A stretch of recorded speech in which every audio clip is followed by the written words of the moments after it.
लो जी, बहुत ज़्यादा interesting budget आया है। कब से वेट कर रहे थे ना हम ना, सेना का जो बजट है वो इंक्रीज होता है इस बार कि नहीं होता। तो अभी 2025 का बजट आया है, अभी देखते हैं इसमें इन्होंने सेना का बजट इंक्रीज किया है, 100 बिलियन किया, 100 बिलियन किया है कि नहीं किया है। जो देखते हैं, ठीक है। बाकी बजट में क्या क्या है, प्रॉपर पूरी तरह से ना बजट का ना एनालिसिस करते हैं, ठीक है।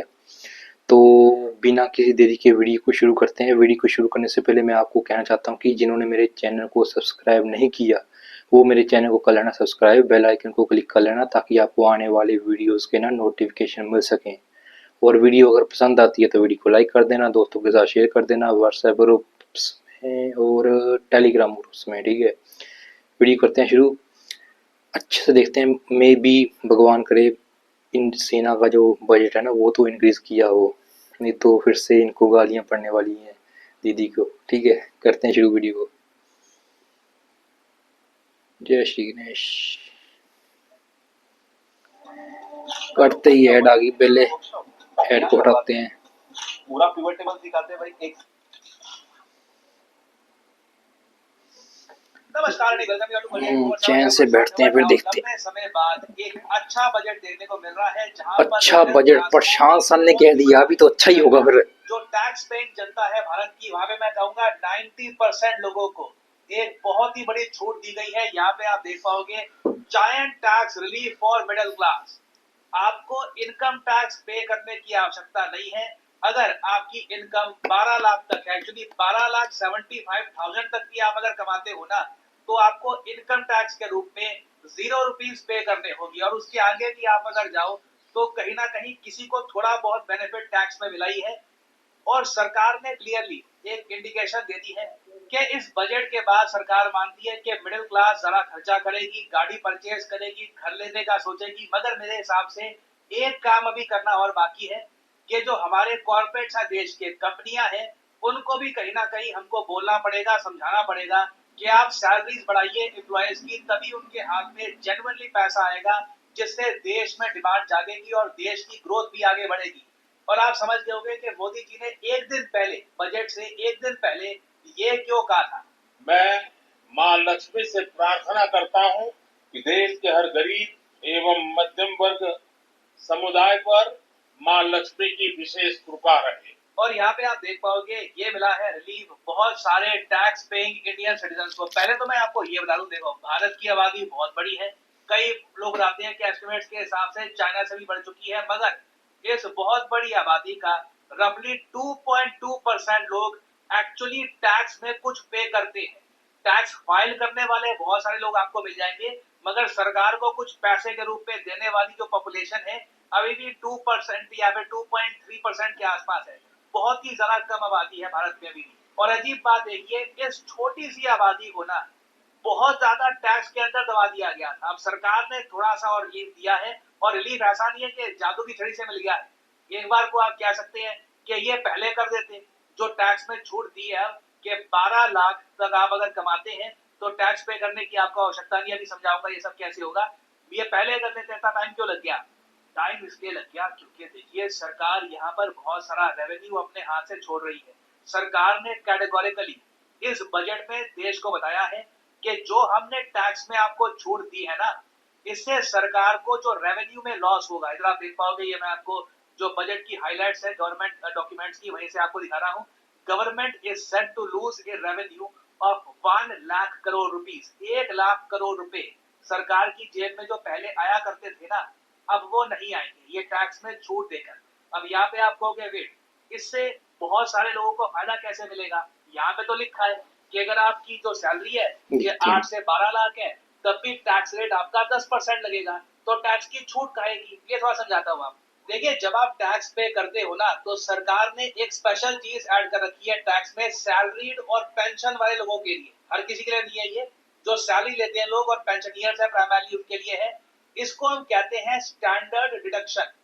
तो अगर मान लो आप साल का कमाते हो 12 लाख रुपए, मतलब महीने की आपकी 1 लाख सैलरी है, 1 लाख रुपए वाली सैलरी वाले लोग ना भारत में आज भी बहुत कम है। सरकार ने जो ये छूट दी है ना टैक्स की, ह्यूमंगस स्केल पे दी है। सरकार एक बार को चाहती तो 10 लाख तक कर सकती थी टैक्स की छूट, मगर सरकार ने यहाँ पे मान के चला है कि देखिए एक बार को 12 लाख तक भी जो लोग कमा रहे हैं ना, उनको भी टैक्स की छूट दो।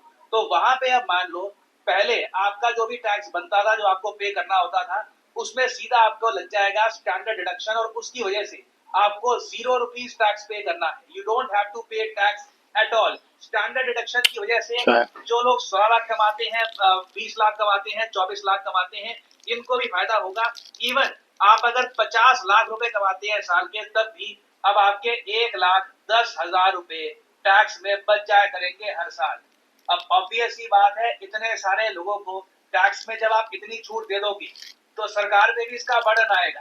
अब सरकार के पास जो पहले 1 लाख करोड़ रुपए आया करते थे डायरेक्ट टैक्स से, ये जब नहीं आएंगे तो वो पैसा कहाँ से आएगा? क्योंकि हम तो देखिए, हम यहाँ पर प्रैग्मेटिक तरीके से देखेंगे सारी चीजों को।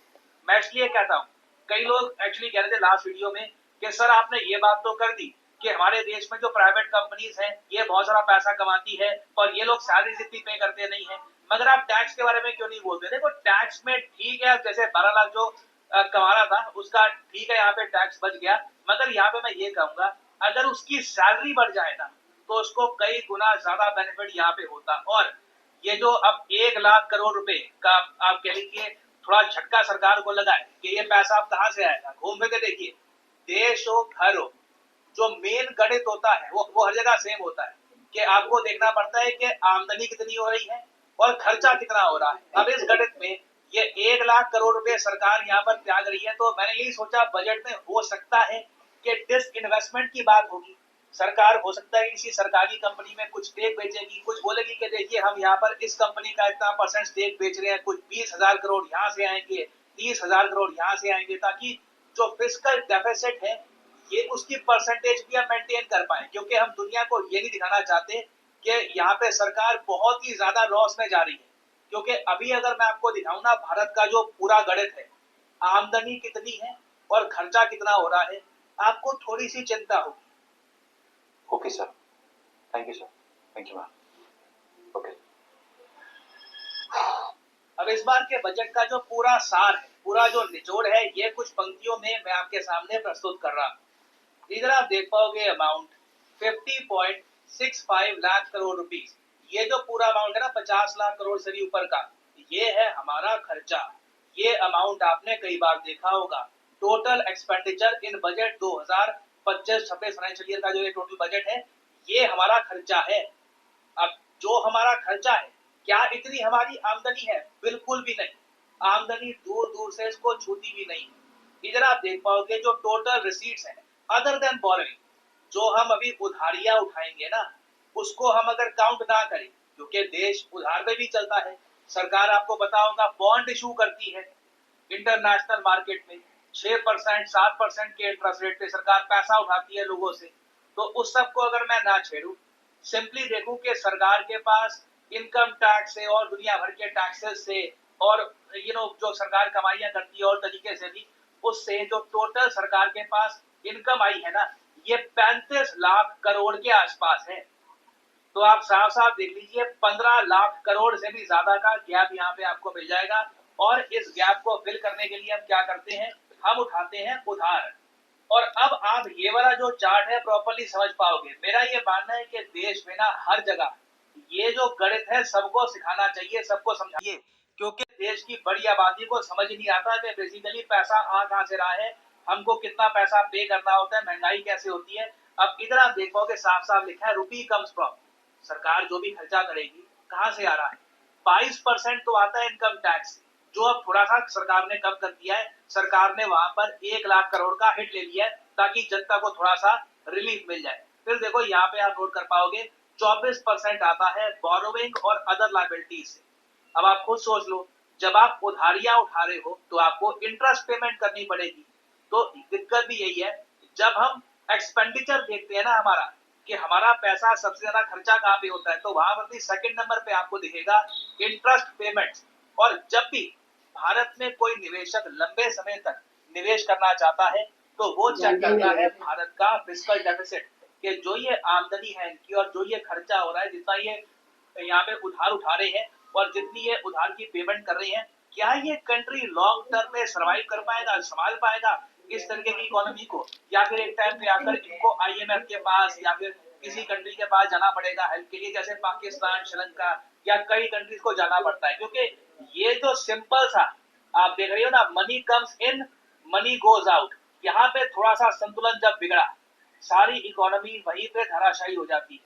और मैं इसलिए ये कहता हूँ कि देखो हमारे देश में जो कंपनियां है ना, थोड़ी उन पे भी जिम्मेदारी आनी चाहिए कि मिडिल क्लास में जो पैसा आना है ना, वो सीधा ऐसा नहीं है कि सरकार ही उसका बोझ उठाएगी, कंपनियों को भी बोलो कि तुम्हारे profit 15 year all time high पे जा रहे हैं, लोगों की सैलरी बढ़ाओ। क्योंकि देखो सबसे ज्यादा सैड बात इस पूरे चार्ट की ये है, सरकार के पास जो पैसा आता है ना, जो मैंने आपको भी दिखाया, जो 35 लाख करोड़ के आसपास का जो अमाउंट है, 22% आ रहा है जी इनकम टैक्स, जो आम आदमी पे कर रहा है, जो यही अपनी 2-2.5% के आसपास जो आबादी है ये हो गई। मगर जो कॉर्पोरेट टैक्स है भारत में, ये हाईएस्ट स्लैब जो है इनकम टैक्स की उससे भी कम है। तो कॉर्पोरेट टैक्स आता है 17%, मतलब कि देश की बड़ी बड़ी कंपनियां, रिलायंस, ये TCS वगैरह, ये कंपनियां कम टैक्स भर रही हैं, इनकम टैक्स ज्यादा जा रहा है। ये कहीं ना कहीं हमको ठीक करना होगा। जब कंपनियों, अब या तो देखो, अगर कॉर्पोरेट टैक्स नहीं बढ़ाना, आप चाहते हो कि कंपनीज की जो बैलेंस शीट है खराब ना हो, हरी भरी दिखे कंपनियां, तो एटलीस्ट कंपनियों को ये तो बोलो कि अपने एम्प्लॉयज को जरा सैलरी दे, ताकि आम आदमी के हाथ में पैसा ज्यादा आए। नहीं तो सरकार देखिए अपनी तरफ से बटन लेती रहेगी। अब 1 लाख करोड़ का झटका लगा सरकार को, अब आपको क्या लगता है ये जो झटका लगाया गायब हो जाएगा? कहीं ना कहीं से तो आएगा ना। सरकार कुछ तो बेचेगी, कुछ ना कुछ तो करेगी। ये जो 1 लाख करोड़ का जो अभाव आ गया है, ये जादू की छड़ी से जाएगा नहीं। सो अगेन ये सारी चीजें हमको यहाँ पर सोचनी होगी। बट अभी के लिए मैं कहूंगा कि काफी एक अच्छी बात है कि ऑल टुगेदर हमारे देश में जो मिडिल क्लास है इनको थोड़ा रिलीफ मिला है, बट और भी बहुत कुछ करने की अभी आवश्यकता है। नाउ बजट के बाकी अगर एस्पेक्ट्स को अगर हम देखें, तो बहुत सारे जो हमारे खर्चे हैं उनमें से बहुत ही इंपॉर्टेंट खर्चा हर साल होता है डिफेंस का। नाउ डिफेंस का एक्सपेंडिचर अगर हम यहाँ पर देखें तो ये 8% गया है, आप देख पाओगे टोटल खर्चे का 8% यहाँ पे खर्चा है डिफेंस में। और हमारा जो डिफेंस बजट इस बार है, जो एलोकेट किया है पैसा गवर्नमेंट ने डिफेंस के लिए, ये 6,81,000 करोड़ रुपीज है। पिछली बार के कंपैरिजन में एक 9% का आपको इंक्रीज दिखेगा। हालांकि अभी भी ये $100 बिलियन के आसपास नहीं है। $100 बिलियन का डिफेंस बजट करने के लिए इस आंकड़े को ना हमको 8,60,000 करोड़ के आसपास का जो अमाउंट है वो यहाँ पे लाना होगा। क्योंकि अभी भी मैं आपको बता दूं, ये जो अमाउंट है दूर से लग रहा होगा कि 6,81,000 करोड़ रुपीज बहुत बड़ा अमाउंट है। इसमें देखो मैं आपको बताऊं अगर, तो रेवेन्यू एक्सपेंडिचर ही ऑलमोस्ट 5 लाख करोड़ के आसपास जाता है। मतलब कि जो आपकी सैलरीज है, आपको पेंशन में पैसा पे करना है।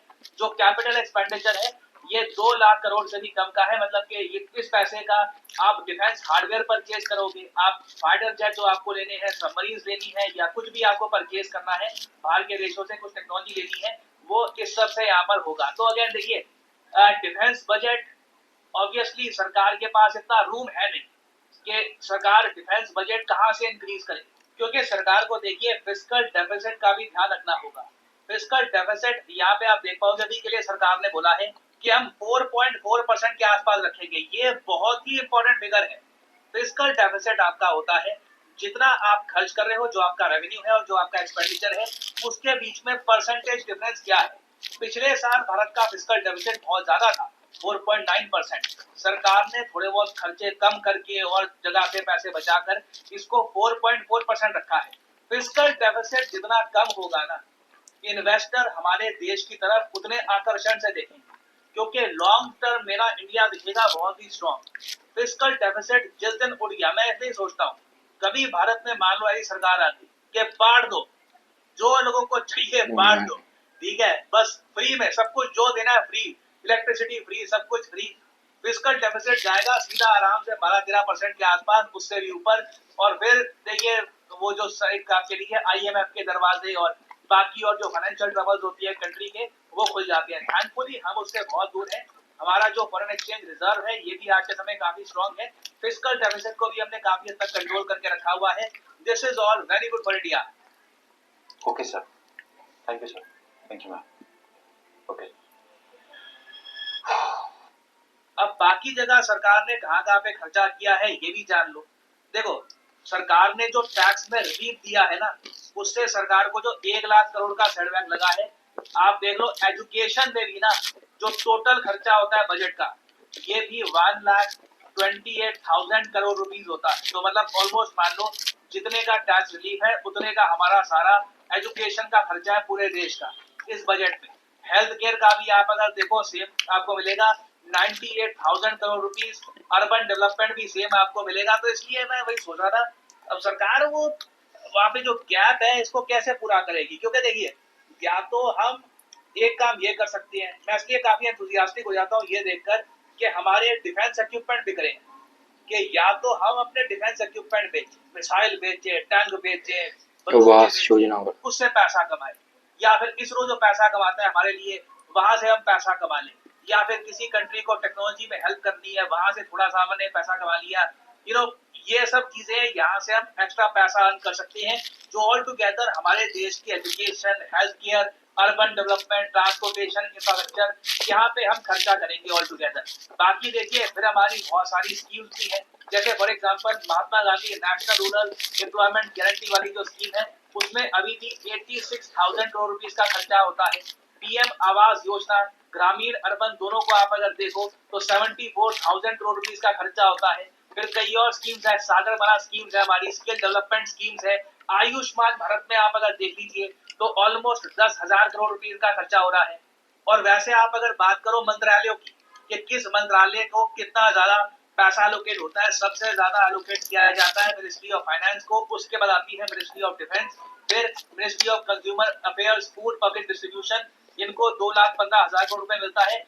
यही मिनिस्ट्रीज को जो पैसा मिलता है वही फिर स्कीम में जाता है। ठीक है, ऐसा मत समझना कि ये एक अलग से नया खर्चा हो गया। फिर मिनिस्ट्री ऑफ रेलवे को आप अगर देख लीजिए 2,55,000 करोड़ का यहाँ पे जो है एलोकेशन है ये सब जाता है। डिपार्टमेंट ऑफ स्पेस में मैं बोलूंगा ये अच्छी बात है, इस बार इसरो को एक्स्ट्रा पैसा दिया गया है, 13,416 करोड़ रुपए एलोकेट किया गया है इस बार डिपार्टमेंट ऑफ स्पेस को। ये सारा पैसा मिलेगा इसरो को। हालांकि मुझको एक बात यहाँ पर बोलनी पड़ेगी, रिसर्च एंड डेवलपमेंट में ना अभी भी चाइना से बहुत पीछे है। एक दिल तोड़ने वाला स्टैटिस्टिक दिखाई देता हूँ, ये अगर आप देख पाओगे, ये है चाइना का रिसर्च एंड डेवलपमेंट का बजट, ऑलमोस्ट $500 बिलियन। इंडिया का रिसर्च एंड डेवलपमेंट आप अगर बजट देखो तो ये सिर्फ $17 बिलियन के आसपास मिलेगा। ये भी कई स्कीम्स वगैरह का जो एडिशनल पैसा है उसको जोड़ के मैं आपको बता रहा। तो ये जो डिस्पैरिटी है जब तक इसको हम पूरा नहीं करेंगे, देखिए चाइना डीप सीक जैसी वेरियस और एप्स, एआई इंजन, ये तो बस एक आपको उदाहरण दे रहा हूँ। बेसिकली चाइना इनोवेशन में आगे रहेगा। आप इनोवेशन में आगे रहते हो तो आप ऐसी चीजें बना पाते हो जो दुनिया चाहती है, आप दुनिया को बेच पाते हो वो चीज। इसलिए भारत में ना आज भी मुझे बहुत दुख लगता है देखकर, हम लोग आज भी ना फिस्कल डेफिसिट को मेंटेन कर रहे हैं, जबकि चाइना में आप अगर देखो तो उनके यहाँ ट्रेड सरप्लस इतना ज्यादा है कि फिस्कल डेफिसिट वगैरह वो आराम से मेंटेन कर पाते हैं, और इसलिए वो बजट में रिसर्च एंड डेवलपमेंट में इतना कुछ खर्च पा रहे हैं। आप रिसर्च एंड डेवलपमेंट में खर्चोगे, आपके देश में अत्याधुनिक एडवांस्ड प्रोडक्ट्स निकलेंगे जिनको आप बेच सकते हो दुनिया में, पैसा कमाओगे, फायदा ही फायदा, पैसा ही पैसा, मजे ही मजे। अनफॉर्चुनेटली हम लोग यहाँ पर उस मामले में पीछे रह गए हैं। खैर एक चीज मुझे बहुत ज्यादा अच्छी लगी इस बजट में, ये मैं हाईलाइट करना चाहता हूँ, ये है न्यूक्लियर एनर्जी। इंडिया ने एक टारगेट डेवलप कर लिया है कि 100 गीगावाट ऑफ न्यूक्लियर एनर्जी हम लोग बनाएंगे बाय 2047। ये देखिए एक बहुत ही इम्पोर्टेंट मैं कहूँगा इनिशिएटिव है, क्योंकि इवेंचुअली हम लोग ये चाहेंगे कि जो हमारा पैसा खर्च होता है ऑयल परचेज करने में या फिर कोल भी काफी बार हम परचेज करते हैं ऑस्ट्रेलिया से, ये सब हम ना खर्चे, हमारा बहुत सारी जो एनर्जी है हमारी ये न्यूक्लियर साइड से आए।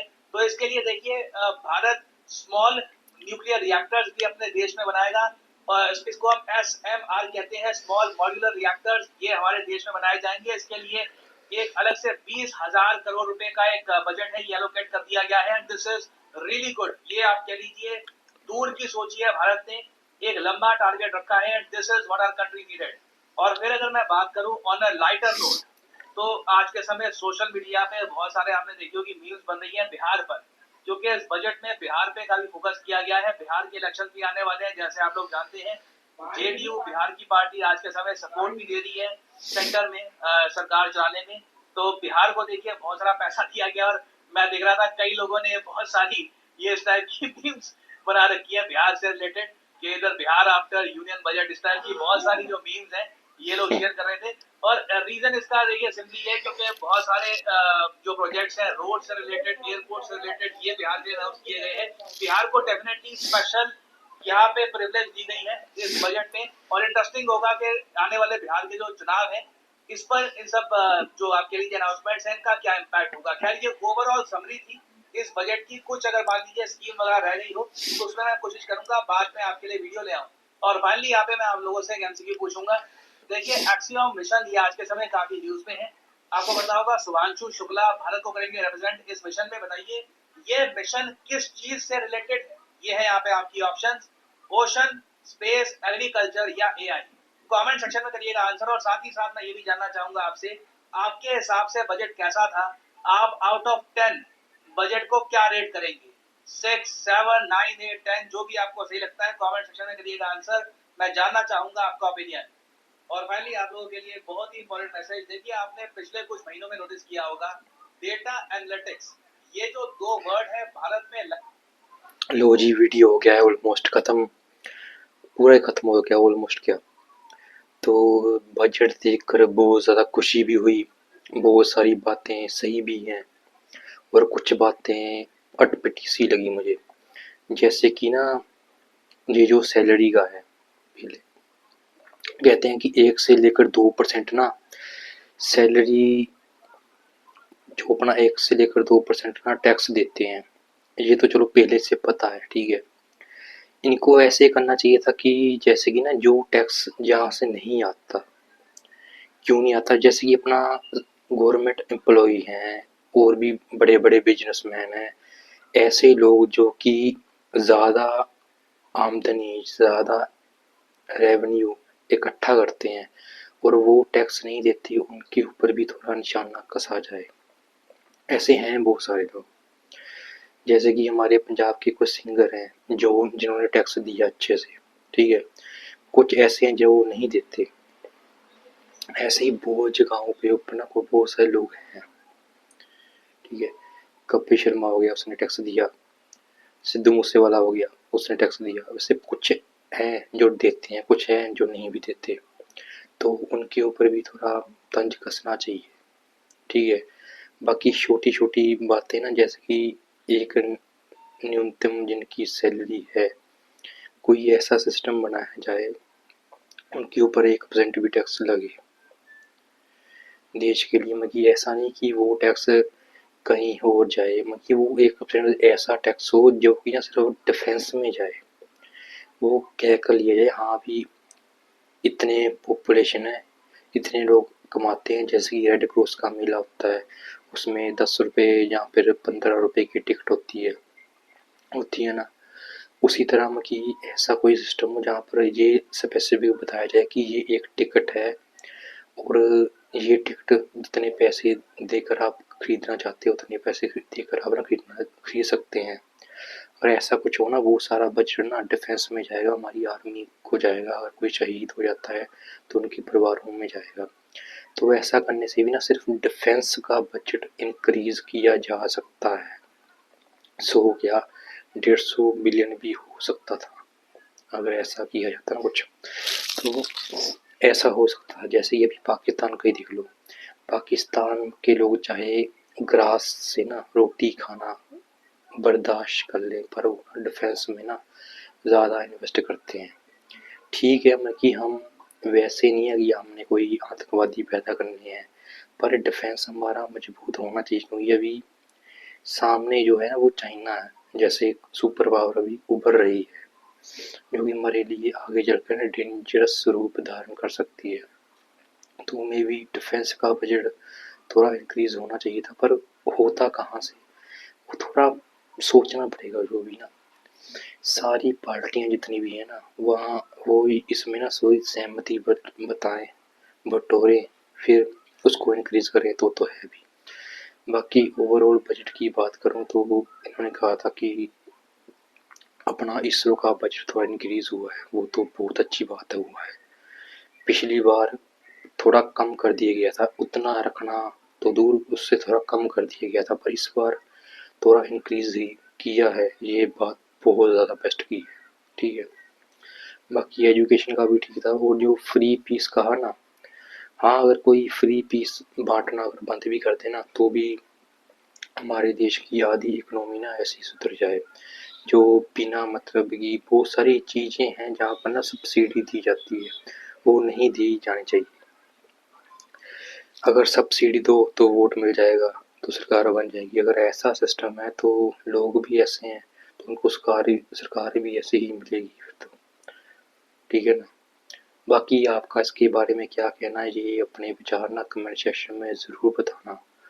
इससे मुझे नॉलेज मिलती है कि आप किस तरह से सोचते हो, ठीक है, इस चीज़ को, ठीक है ना। क्या आपकी राय मेरी राय से मिलती है या सर की राय से मिलती है कि नहीं, इससे मुझे बहुत कुछ पता चलता है। तो कमेंट कर दिया करो, बताना कमेंट सेक्शन में कि आप क्या सोचते हो, क्या विचार रखते हो। और वीडियो को टेलीग्राम ग्रुप्स में, व्हाट्सएप ग्रुप्स में भी ना शेयर जरूर कर देना। बाकी एक बात और कहूँगा मैं, जैसे कि कुछ मूवीज़ हैं जो कि डार्क मूवीज़ में आती हैं, वहाँ पर भी थोड़ा ज़्यादा टैक्स लगाना चाहिए। जो मूवीज़ ऐसी हों जो कि देश के फेवर के लिए हो, कोई क्वालिटी कुछ हमको ना बेनिफिट मिले उससे, ठीक है, हमारे देश को, उनके ऊपर टैक्स कम हो। और जो ऐसी मूवीज़ हैं जो नुकसान पहुँचाती हैं उनके ऊपर ज़्यादा टैक्स लगाया जाए, ये भी होना चाहिए सिस्टम। ये अपनी तरफ से मेरा सुझाव था। पता नहीं कितनी हद तक सही है, कितनी हद तक नहीं। बाकी जो फ्री पीस का कहा ना कि ये फ्री ये नहीं होना चाहिए। सिर्फ जो गरीब है, जिनको एक्चुअल में नीड है, उनको दो। ना कास्ट देखो ना कुछ देखो, जो एक्चुअल में गरीब है, बिना कास्ट देखे, बिना कुछ देखे, जनरल, बीसी या फिर कोई भी कास्ट हो, उनको दो। ऐसा नहीं है कि स्पेसिफिक एक चीज़ को देखकर अगर वो अमीर भी हैं उनको भी दे दिया, तो ऐसा नहीं होना चाहिए। तो आप इसके बारे में क्या विचार रखते हैं कमेंट सेक्शन में बताना ज़रूर, ठीक है। मिलते हैं अगले वीडियो में। बाकी ओवरऑल अगर बजट की बात करूँ ना, तो नंबर देने की बात करूँ तो मैं उतना खुश नहीं हूँ बजट से ना, बट फिर भी मैं 10 में से 8 नंबर देता हूँ। मिलते हैं अगले वीडियो में, तब तक के लिए।